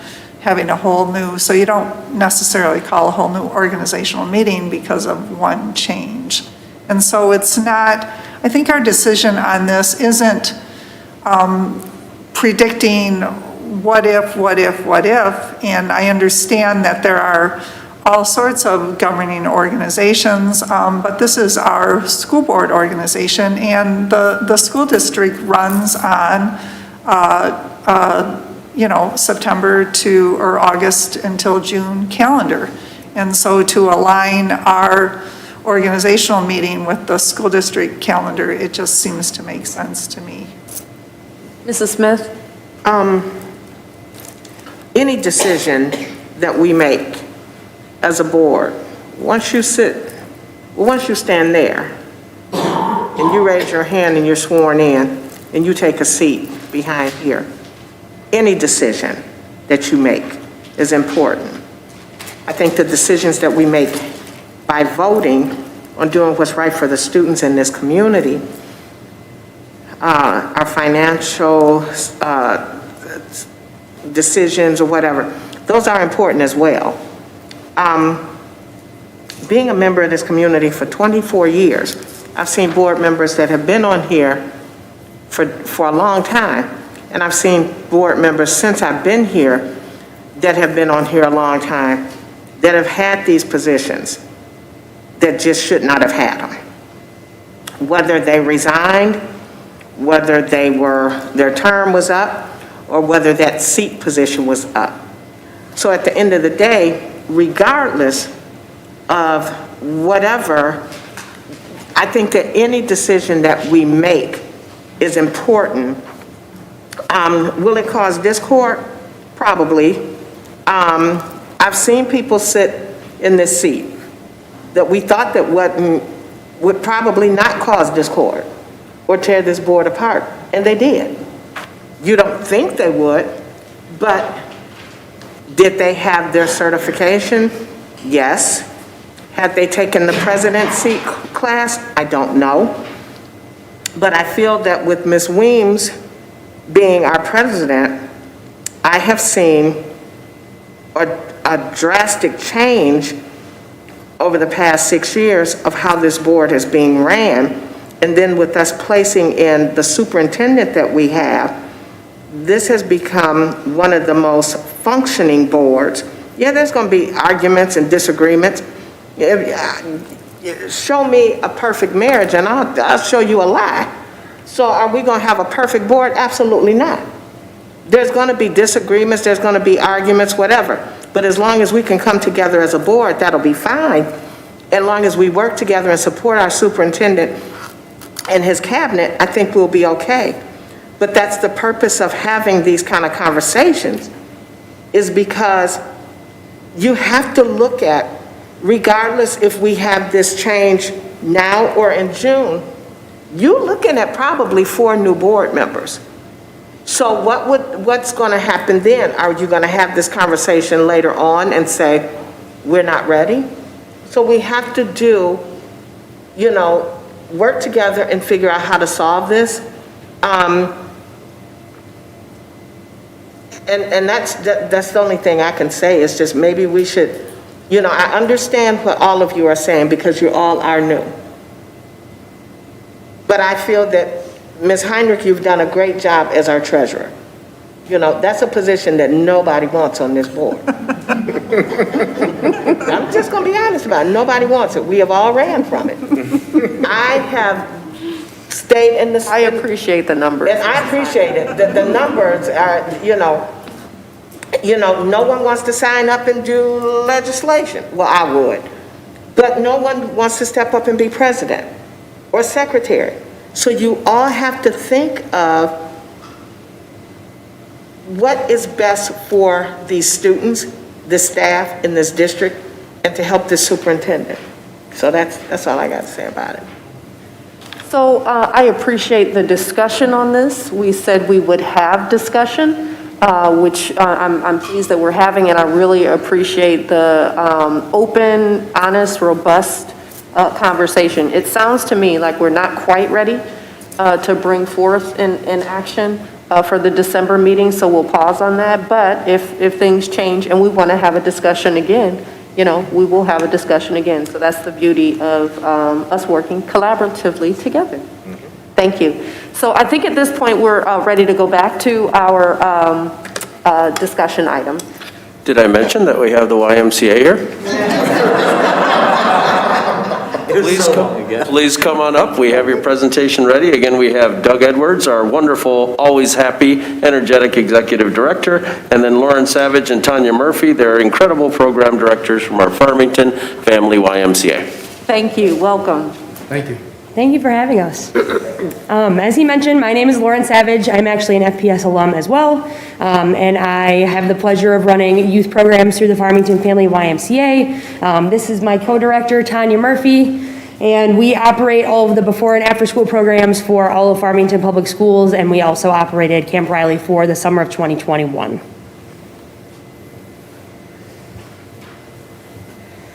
Our target audience for Camp Riley this summer was the Farmington Public School students, kindergarten through 5th grade. Students now more than ever are likely to experience summer learning loss and are less likely to have access to resources to help them retain and gain throughout the summer. Camp Riley focuses on strengthening the areas of academics, social, emotional learning, and financial literacy. Farmington Public School students are and were recommended by principals, counselors, social workers, teachers, or Y staff. Also, just a sidebar, some campers in this presentation are unmasked in some slides because that was a point in the summer where there was not an indoor mask mandate in place. We did follow all mandates that were in place throughout the summer and through the school year. Grants provided funding to assist 50% of our camp families with camp dues. The YMCA annual campaign raised additional funding to support families. Additional scholarships were also provided by Farmington Youth Assistance. The support of partners allowed the Y to reduce prices for all Camp Riley participants as well. Camp Riley is an engaging hybrid of themed day camp activities and academic enrichment. Fun summer camp atmospheres. We have opening ceremonies, camp songs, camp games, crafts, and field trips. Most of our curriculum was student-centered, hands-on daily ELA, math, and STEM activities. We had theme-based in-house field trips. The field trips came to us this year, this summer. We had lots of children who were active and engaged, having a lot of fun while still learning. We also focused on character development, SEL, and other activities surrounding social skills and emotional intelligence. STEM projects with problem-solving focus and healthy food was also provided by the YMCA, which included breakfast, lunch, and a healthy snack. Our camp demographics were, the ages of campers were 4.9 years to 12 and a half years old. We had 54 campers enrolled. Again, the grades completed were pre-K through 5. Average attendance every day was about 33. The duration was 8 weeks. Our ratios were 6 to 1 up to 10 to 1. Hours of camp were 9 a.m. to 4 p.m. and before and after care, which was also included in their daily rates, was 7 a.m. to 9 a.m. and 4 to 6 p.m. Campers also came from all of the Farmington public schools. Staff received over 40 hours of intense leadership training emphasizing the care and well-being of campers, curriculum, leading activities, and building relationships. We were a licensed day camp this summer, which was new to us being licensed, through the state of Michigan. We are certified in CPR, first aid, and child safe, which are abuse prevention trainings through Presidium. We had 6 counselors, 2 directors. Our curriculum and staff support volunteer was there daily. Her name's Barb DuRay. She is also a certified administrator and retired teacher. We also had a full before and after care staff and custodial services through the school district. Camp Rally received support from the Farmington Family YMCA, Farmington Public Schools, the Farmington Family YMCA Annual Campaign, Oakland County Toys for Tots, and the Michigan Department of Education. So a little bit about the curriculum. Our curriculum is all actually Common Core aligned, which is really awesome for us to be able to provide that to our students in the areas of math, English, and STEM. Like Tanya mentioned, we did offer breakfast, lunch, and a healthy snack every day through the YMCA and state-funded programs. For ELA, for us, it's so much more than reading and writing and journaling. It's listening, speaking, discussing, and writing. It's all standards-based. All the campers do this 4 to 5 times per week. They also love the self-selected reading this year. The Drop Everything and Read was a huge hit when we got back to our classrooms after transitions. Campers also loved writing, and specifically journals that were aligned with social emotional learning competencies and our 5 core values as the YMCA. We also did some modeled reading, read-alouds with the campers, as well as vocabulary building. This included phonics, sight word activities, and expanded vocabulary through literature. These are just some of the buzzwords that we covered over the summer through ELA and SEL. And we have some photos of campers. We have a Drop Everything and Read, some one-on-one support between staff and a camper, and some other activities. Math, likewise, was performed 4 to 5 days per week and was all standards-based, and it was very active and hands-on. So these photos might look like the campers are just playing with water blasters, but this was actually an entire math project, and none of them realized that it was math until the very end. So it was really awesome to see them engaged, having fun, being regular kids throughout the summer, and then actually understanding that, holy cow, I learned something at the end of this. And the assessment for math was the objective reference test based on Common Core standards as well. And we have some photos of math. So campers were evaluated for literacy through the Michigan Literacy Progress Profile. The group analysis actually this summer was not valid due to the limited sample size and erratic attendance of campers. So that was unfortunate. However, we did have a lot of visible gains when we actually assessed our campers' progress. So in the 4 to 6 age group specifically, campers greatly improved in social skills such as following in line, taking turns, sharing, group interaction, and independent projects. Oral and written language improved drastically. Numerical skills such as counting, one-to-one correspondence, greater than and less than also did improve. The recognition, identification, and differentiation of both 2D and 3D geometric figures improved, and campers gained an understanding of the concepts of addition and subtraction. Campers in the 7 to 8 age group gained in writing skills, so these improved from single sentence journal entries to half to full page journal entries by the end of the summer. So this, like I mentioned, included our 5 core values of honesty, caring, respect, responsibility, and inclusion as a YMCA, and it was really remarkable to see the journal entries that ranged from a single sentence of what it means to be caring to a half page to a full page of what this means and what inclusion means to them and so forth. They also improved caring and empathy, like I mentioned, after activities and discussions, really being able to have a rich discussion about what went well and what can improve. They showed greater cooperation and teamwork during group activities. They understood and became able to calculate area and perimeter, increased ability to construct and evaluate graphs, understand the concept of multiplication. And then lastly, in our older age group, they did enjoy the Drop Everything and Read selected reading time with increasing time each time. They liked learning the techniques for understanding literature. They increased in math skills and geometry, specifically the greatest, and an increase in understanding of the relationship between fractions, decimal, and percent. STEM, lastly, was 2 to 3 days per week, also standards-based, very, very active and hands-on like the rest of Camp Riley.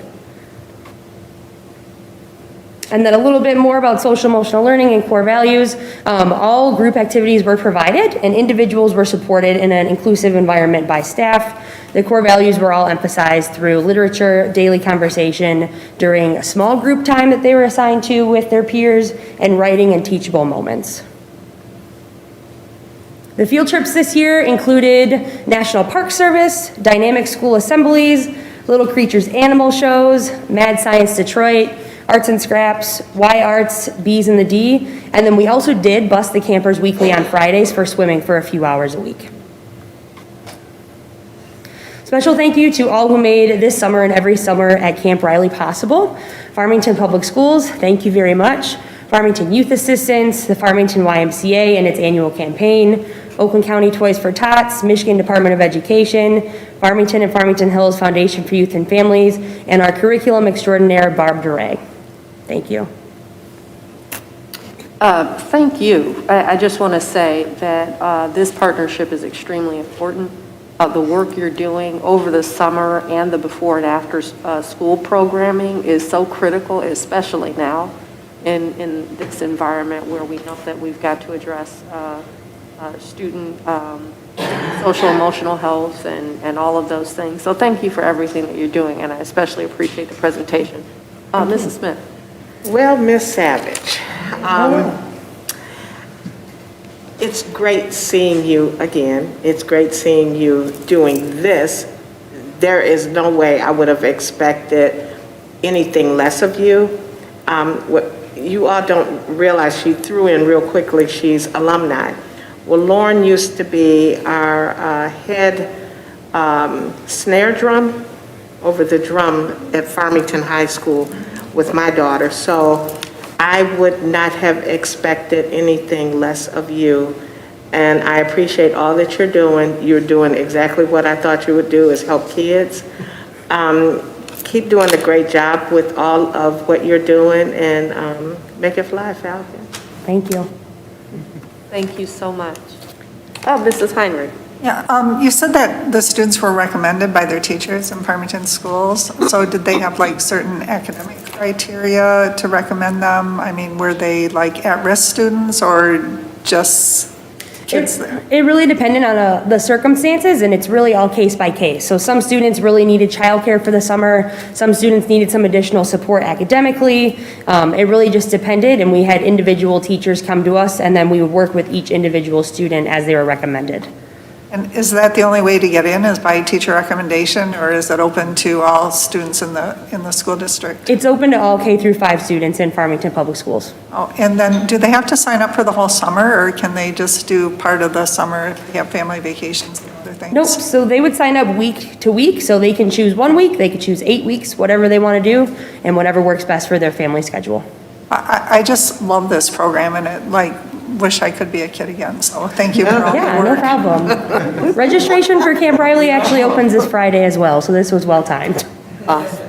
Very good. Thank you so much. Oh, Mr. Rich. Oh, just, Doug, can you introduce yourself so everyone knows? What's that? Can you introduce yourself so everyone knows? Yes. who you are? I'm Douglas Edwards. I'm the new executive director at the Farmington Family YMCA. The pleasure to work with Lauren and Tanya. They are amazing. The staff team there is great. Just thank you to the partnership and the opportunity to serve the community together.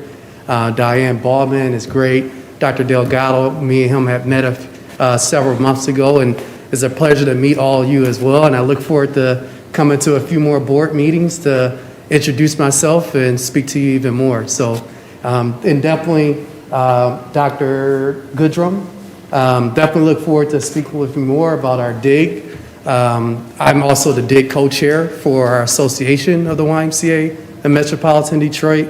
Lauren and Tanya are a part of that as well, and celebrating our differences is really important, and we make sure that's also fed into everything that we do, including Camp Riley and Camp Michigama and all the programs that we do. So thank you for this time. And again, they're phenomenal. They're all Camp Riley, and I'm just here supporting them, so. Thank you so much. We appreciate you. Thank you.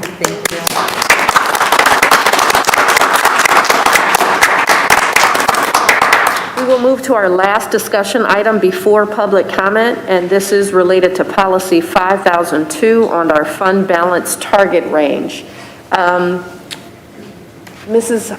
Heinrich, would you mind giving us a summary of where we are now and what the recommendations coming out of the Finance Committee were? Yeah, we talked about the fund balance at the Finance Committee, and it's just, Jennifer Kaminsky explained how much money what they needed so that they don't have to borrow in order to pay the bills, and what the state recommends, and there's like a lot of numbers out there, and I don't want to make things up. Oh, I can look at those. Yeah, so you can speak to that, but right now, we have a targeted range of 8 to 12%, and we're talking about increasing that and recommending 10 to 15%, because I think the 10% is what we need to avoid, to be able to pay our bills and avoid having to borrow. Is that correct? That's very well put, yes. So the matter for discussion today is whether we're going to add an action item to our December meeting to increase our policy for our fund balance range from what Mrs. Heinrich just mentioned, from 8 to 12% to 10 to 15%. And if I could just add, as the accountant in the room, my joy around saving. No, this is not saving. Fund balance is really just something for us in case of emergency. And if you'll notice, over the past couple of years, there were several times when we thought we would have to eat into that significantly. So as Mrs. Heinrich mentioned, the 10% threshold is really the point at which we should strive for to avoid borrowing and unnecessary interest costs. Right now, being at 8 to 12%, 8% is dangerously low, in my opinion. It's so close to the 5%, which is the danger zone. At 5%, that's when the state starts to invite themselves into your affairs and issues you an emergency manager. So I want to be further away from 5%, and I want to be closer to having a minimum that allows us not to borrow. I will mention also that accountants, CPAs, our auditing firm recommends, I think the state has a recommendation, nationally as well, there is a recommended level for healthy school districts to maintain a fund balance of 15%. And I think that's actually the low. So I fully support moving from 8 to 12 to 10 to 15, and I know that this board has had that discussion before, and we decided that a few months ago when we were in contract negotiations was not the right time to introduce that, even though I think this is the right answer. I think it's really important for us to maintain a healthy fund balance, because I think we're going to be okay for the next couple of years in terms of funding. But, I think in 2024, we may not be. And I think it's going to be really important for us to have funding available for emergencies, to have funding available. So having a 10 to 15% doesn't mean that we can't spend more. It means that we'd have to really be critical about whether it's needed. We're currently not, saving for rainy days, right, for our building maintenance and for buses and all that sort of stuff. So those are things that we need to continue to think about. I saw Mrs. Heinrich's hand and then Mrs. Fox. Well, do you want, because I already talked, do you want to talk? I would love to talk. Good. So our policy right now talks about a range of 8 to 12%, and we want to bring that up in our policy. But what is the actual percent range percent that we're at right now? It's over 20 right now, or it was as of June, right? Right. So is the discussion that we don't need to have that 20%, we need to bring it down? Or That's an excellent question, Mrs. Fox. So no, that's not what we're saying. And so to be clear, our policy sort of says not sort of says, our policy says, it doesn't lock us in right now to 8 to 12%. The policy locks us in. Well, I believe it says it's like a guide. So if we were to not be within that 8 to 12%, I don't think it's a violation of our policy. But our policy is saying we strive to be at 8 to 12%. That doesn't mean that we can't be higher or lower, but this is our target range. So when our business office is putting together our budget, those are the parameters or guardrails they sort of have as they're planning. This year, we happen to be higher for a number of reasons. There are a number of one-time funding issuances that have come from the state that have put us over. That doesn't mean that we have to spend it back down to get to 10 to 15 or even 8 to 12. So if What we're saying is that that's where we want people to plan. So if the one-time funding goes away, does our fund balance go way down? Is that? So that's a good question. I'm not I don't know the real clear answer on to the that, but numbers like this, I'm pretty positive, yes. If you took that one-time funding out, we would not have a fund balance of 20%. That would be that high. That's very true. Okay. And just one more thing, just so, what are the suggestions instead of the 8 to 12%? What is it? The suggestion from the policy committee is 10 to 15. The state and nationally recommend 15 plus. I think it was 15 to 18 if memory serves me correctly. Okay, thank you. And then Mrs. Heinrich, and then I saw, okay. Yeah, and I was just, I appreciate your questions, Mrs. Fox, because in my mind, I'm thinking the 10 to 15 is we're setting the minimum level. And we don't want to try. Correct. And just because in the job that nobody wants as treasurer, I've learned a lot about school finance. And school finance is very unstable in Michigan right now. I mean, we just never know.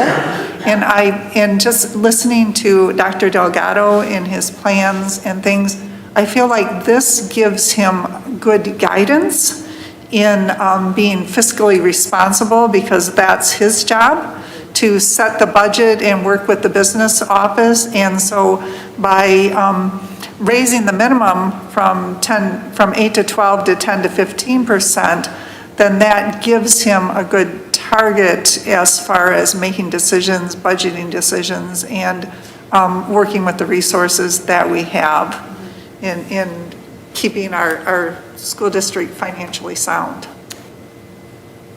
Any more discussion on that one? I think I'm getting a sense from the board that this is something that we would want to act on. So we're going to see this on the next agenda for action. Okay. Thank you. Now, we can move on to public comment. If we have any public comment, if anyone is interested in public comment, we ask that you fill out a card. There are cards and writing utensils over to the side, and then you bring them to the ceramic dish at the end of the table here so that we can read your name off and you would come up to the podium. I see people in the audience, but I think they just came to watch us today. Okay. So we have no public comment? Yes, please. We're going to check the overflow room just to make sure. I love community participation. This is wonderful. Great. Especially before a holiday. I'm feeling the love. Please don't break out in song. You know I would. Oh, no. Yeah, and I would join you. Oh, no. We could harmonize. Oh, great. We've got one person. Yep. You could just drop it in that bowl. Dr. Blau, would you mind handing that to me? Thank you. Perfect. Okay, we have Miss Danielle Ware, who is going to come up and speak to us. I didn't recognize you with the mask. Welcome. So everyone who is doing public comment has 3 minutes, and our secretary will be the timekeeper, and this is just in an effort to be fair. Mrs. Smith, are you ready? I'm ready. Okay, you have 3 minutes, Mrs. Ware. Thank you very much. Good evening, everyone. What a difference a year makes. What a difference a year makes. A year ago, this school board was a wreck. And we were coming and we were giving our grievance. We were upset, we were frustrated, and we were honestly probably a bit scared. But I would like to congratulate all of you because you are doing a fabulous job. You are being very professional. You are listening to what the community is saying. And you may not always agree, but what I appreciate is your willingness to hear what everyone has to say and take the time to think about what everyone is saying and guide the district without continuing to traumatize the most underrepresented groups. So with that, I just wanted to take, right before we go into the holiday, a moment to say thank you and keep up the good work. Thank you, Mrs. Ware. You're not supposed to clap, but I really appreciate that comment. Mrs. Buckley, do we have any more public comment? Okay, thank you. So we have no more public comment, so we will now close public comment as there is no more public comment. I just say that slowly because we like to hear from our public and give them every opportunity. We are now closing public comment. Thank you. That was very funny. Okay. All right, now we're going to move to action items, and I think we can move through this pretty quickly. The first action item is, I think it's our, pardon? Oh, would you please? Yeah. On the recommendation for approval of summer tax collection resolution, I move that the Board of Education approve the summer tax collection resolution as presented and waive the reading of the resolution. Support. Action made by Mr. Rich, supported by Mr. Walker to approve the summer tax collection resolution. Is there any discussion? Seeing none, let's do a roll call vote on this, Mrs. Smith. Mr. Rich? Yes. Dr. Blau? Yes. Ms. Fox? Yes. Mr. Walker? Yes. Ms. Heinrich? Yes. I myself, yes. Ms. Weems? I'm also a yes. Motion passes. Thank you. We will now move to the next action item, which is related to policy. Mr. Rich? Yes. Just as a reminder, the June 2021 policy updates was provided by Miller Johnson. Those were presented and reviewed at the November 9th, 2021 regular meeting. In your packet is the full memo, which included the administrative regulations as well. But the only thing that we are voting on is that update 12.01, those 3 lines of remote work on page number 2.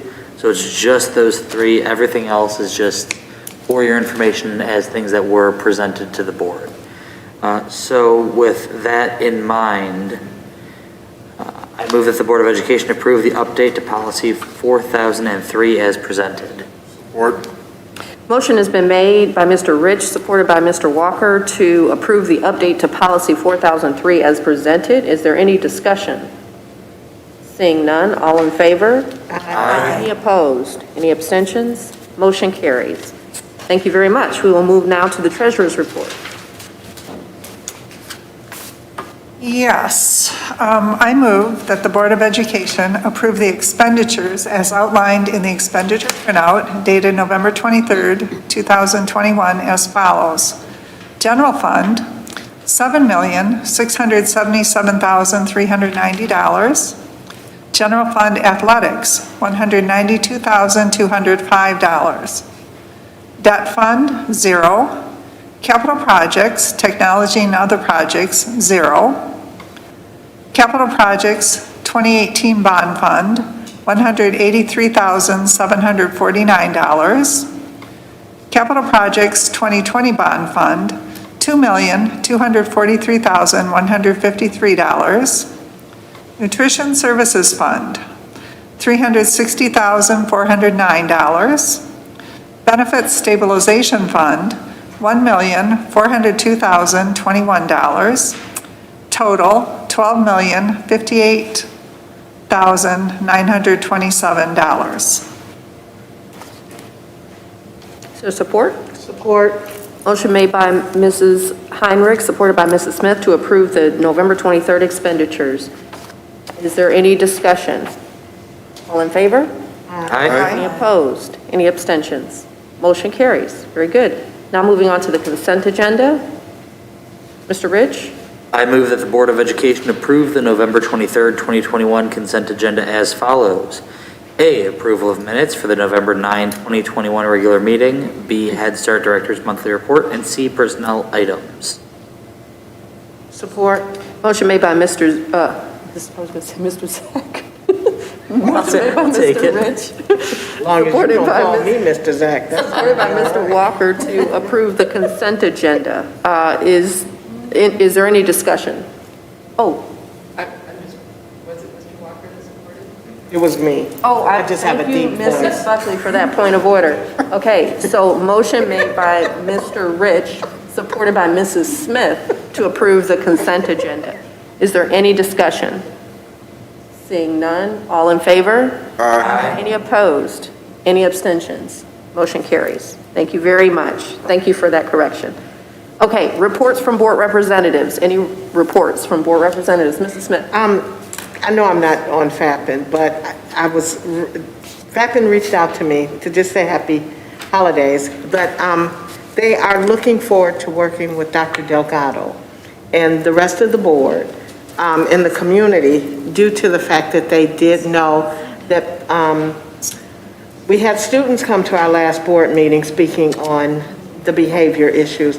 So they'll be walking through and working with Mr. Walker, who is their rep, as well as Dr. Delgado in the future of seeing what they can do to help the both as well as the board look forward and go forward in, helping with what's going on with the community. So they wanted to let you all know that they're willing to still step up and help wherever there's needed. So they'll be reaching out to Dr. Delgado as well as Mr. Walker. That's great. Thank you for sharing that. Any other reports? Seeing none, we'll move. I'm sorry. Mrs. Heinrich? Yes, Mrs. Fox and Dr. Delgado and I went to the Oakland County School Board Association joint meeting with the superintendents and the School Board Association. And Mrs. Fox is going to tell us about the speaker. It was very, very good. Yeah, we, the three of us, along with several school board members throughout Oakland County and several other folks throughout the county, superintendents throughout the county, actually attended this dinner, a meeting. But there was a keynote speaker from Shanadora Shafalo. Is it Shafalo? Yeah. And she did an excellent job on speaking about trauma. She spoke about trauma to inform education, and she basically talked about her own life story. It was very, very powerful, and how she moved from a life of trauma, a life of being in the foster care system and things of that nature. So it was very, very informative. Either one of you want to mention anything specific to it, but I thought it was a very good program that we attended. Thank you for sharing. I can just share, she's a remarkable speaker that talks to us about trauma-informed schools, and her book, her memoir is, I believe, entitled Garbage Bag Suitcase, and just had the entire room captivated with her personal story of resiliency and how you can transfer those skills to students, and what love and care and support of children can do to change a child's life was just remarkable. So we really enjoyed that evening and found it very engaging.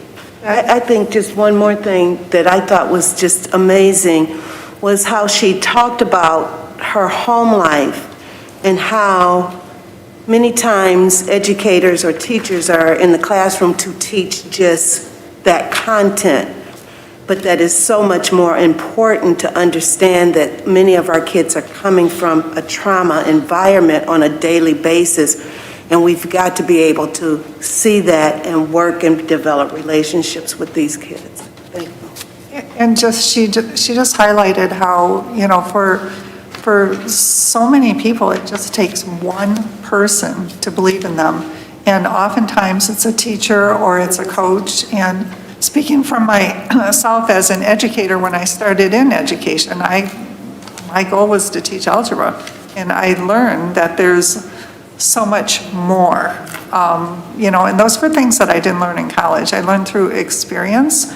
And so it's really important that, I guess it made me appreciate the work that our school district is doing and the things that we have in place and the emphasis that we have to make sure that every student is heard and every student has the opportunity to have that one person, whether it be a teacher or a coach or someone within the schools, to actually make a difference in their life. And it's remarkable. So just a shout out to our school district and our staff and for everything that we do. That's a great segue into good and welfare. Thank you for sharing. Oh, Dr. Blau? Future agenda items. Oh, I guess I'm rushing. It is the last thing before our break, isn't it? Well, it's easy if you all just say none. Are there any future agenda items? No one wants to. Yes, you did. Let's move to good and welfare. Dr. Blau. Thank you. Several of us attended the MASB conference up in Grand Rapids last weekend, and it was, in terms of a learning experience, it was phenomenal. Oh my gosh, just knocked my glasses off my head and my enthusiasm. I had an opportunity to spend some time with both Ms. Smith and Ms. Fox at the conference, which was wonderful. But the sessions were, every presenter was outstanding. I learned so much. I will not share all of it now, but a couple of highlights were opportunities to dialogue with board members from all over the state, to share with them some of the successes that we're having. There were sessions on the importance of trust building and civility. Those were themes that came up again and again at the various sessions that I attended. And I was able to share what we have done in terms of our goal as a board to make building board unity a priority. And that was really highly celebrated throughout the different sessions. And so we had an opportunity, as I shared about how we've gone about accomplishing that thus far, we had an opportunity throughout the conference to be a model for other districts of how a board can go from a place of contention to a place of collaboration and unity. So, but also there are some things that we have been talking about in our strategic planning committees and also as a board in terms of what we envision as possible for our district and our students and staff going forward. Some things that are very innovative and non-traditional. I'm happy to report that I was able to connect with other board members from throughout the state where certain districts are already doing some of the things that we are envisioning within the current state guidelines in terms of seat time and hours and number of days and so forth. So I look forward to learning more from my fellow board members statewide to find out how exactly are they doing that? How are they being able to be innovative in their programs, even though we have some guidelines that might seem at first blush to be restricting what we might want to do. So I look forward to bringing you more information in the future. Stay tuned. Thank you. Mrs. Smith.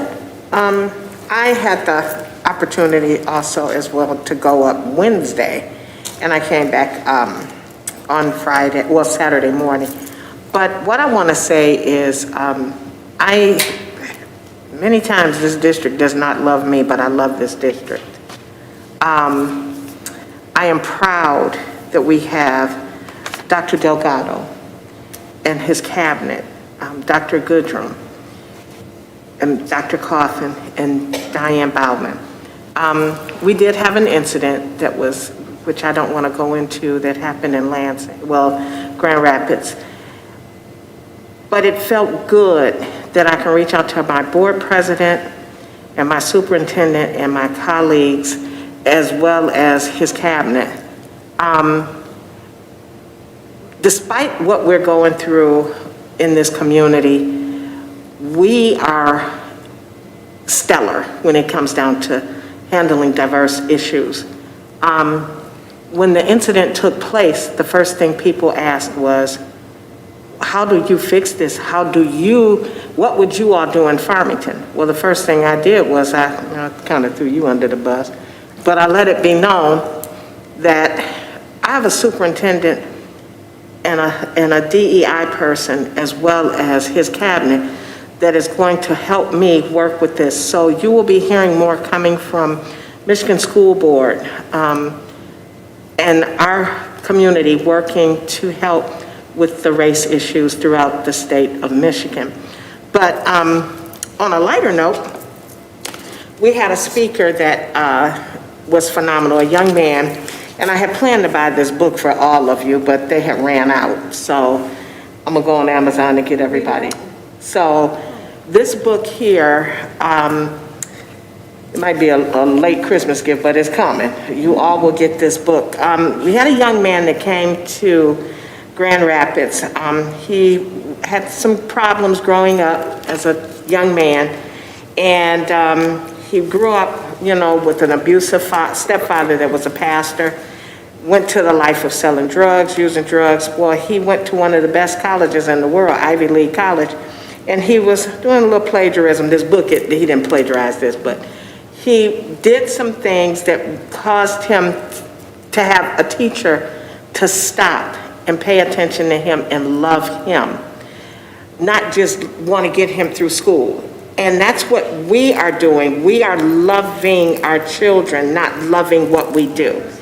And so what happened was he decided to help some students in Atlanta that are all, they go to the Harvard debate team. And he is over that team. So this is his life story. And he's a young African-American male that he's phenomenal. So this book is called Miseducated.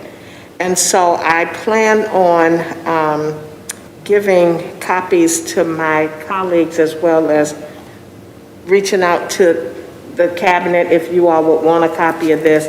And like I said, I was going to purchase it. I called Kim, but then by the time I got in the line, they were all sold out. Also, I've had the opportunity to go to several schools last week and this week. Today was the ESL Thanksgiving, which was phenomenal.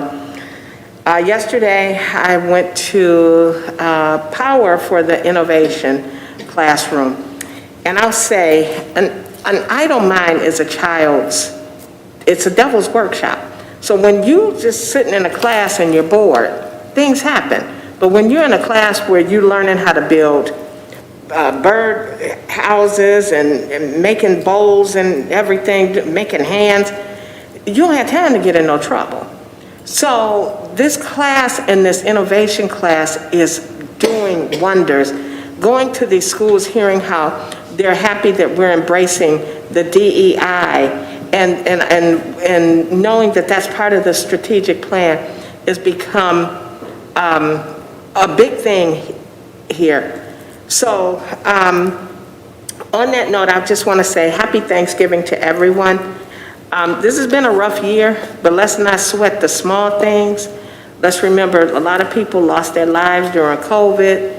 There's been all types of sickness, so we've got to learn to embrace what we have. And you can learn to get along if you want to, but if you don't want to, let's learn to respect each other. So that's all that I have to say, but yeah, I'm gonna get you guys these books. So. Thank you. Mr. Rich. Thank you. Just to be short and brief on this, everyone please, as we're entering this holiday season, stay safe, get your flu shot. If you're eligible, get your booster shot. We are trying to get to a place where we can be back to normal. right? We would love to be at a place where we're not having, students catching COVID and having to close classrooms. We want to be back to where we need to be, and in order to do that, we need people to get vaccinated, to stay safe, to be healthy. So please be safe, make good choices, have a great Thanksgiving, and I look forward to seeing everyone for our December meeting. That sounds good, and I'm going to try to be brief as well. I just want to mention that most of us got a chance to go to East. I'm sorry. Claudia, did you have something? I had something. Yeah. You can, you want to have the final word? No, I don't need that at all. No, you as a president have the final word. Nope. We visited East. Yes. Which was great. So sorry if I'm stealing your thunder there, but not my thunder. was really nice. And I know that the reason why we went to go visit East was after school, after the kids had left, we wanted to see our bond dollars at work. So we were able to go in and see a lot of what was done. And although, you don't really get excited about boilers and asphalt, it was good to see. Mr. Barth does. Mr. Barth does, yes. It was good to see. And we were able to see the difference in how the school looks, and there were some improvements there. What was really great, though, was to see the science rooms and the new furniture that they have there. That's really, really great. And if I were in middle school, I would love to be in a classroom environment like that. So that was wonderful. I want to say really quickly thank you to all of our staff and students. This has been a really challenging year. But when I reflect on where we were a year ago, I'm so just ecstatic. I'm grateful. I'm really filled with all kinds of Thanksgiving as we move into the Thanksgiving season. And I want to thank my colleagues. I want to thank members of the staff and lots of community members who've been helping with the Thanksgiving project that my family's doing. So I want to say thank you for that. And just leave you on a note about just thankfulness and giving. There's science behind it. It really does something for your soul. And so, just think about passing it forward and, anonymously just, giving during the season and beyond. So I'll leave on that note. All right, yeah, you're always a hard act to follow, Terry, but I just wanted to thank Donna Walker's Community Engagement Committee because, and I always tell my kids, be careful what you wish for, because I was at a strategic planning meeting and the Farmington High School PTA president was on there, and I was like, I want an invitation to attend a PTA meeting. Can you invite me? And she responded right away, yeah, we got one tomorrow night. So such a good use of my time. PTSA, I'm so impressed with what the work the PTA, PTSA and principal and just the students. 2 freshman students were talking about all of the things that they are doing at Farmington High School with such confidence and such enthusiasm, and I was just blown away. And just the work of the PTA, and the parents came with some concerns, and just the way the principal addressed and was able to have discussions, and I just felt like everyone felt like they were being listened to, their problems were being solved, and it's just it was a great experience, and so it was a good use of my time, so I really appreciated that, and I appreciate you, Mr. Walker, because I wouldn't have done it if it wasn't for our Community Involvement Committee. And I'm hoping to check in with all of my home schools to start with. Thank you. Seeing no more good and welfare, we are adjourned. Have a great holiday, everybody.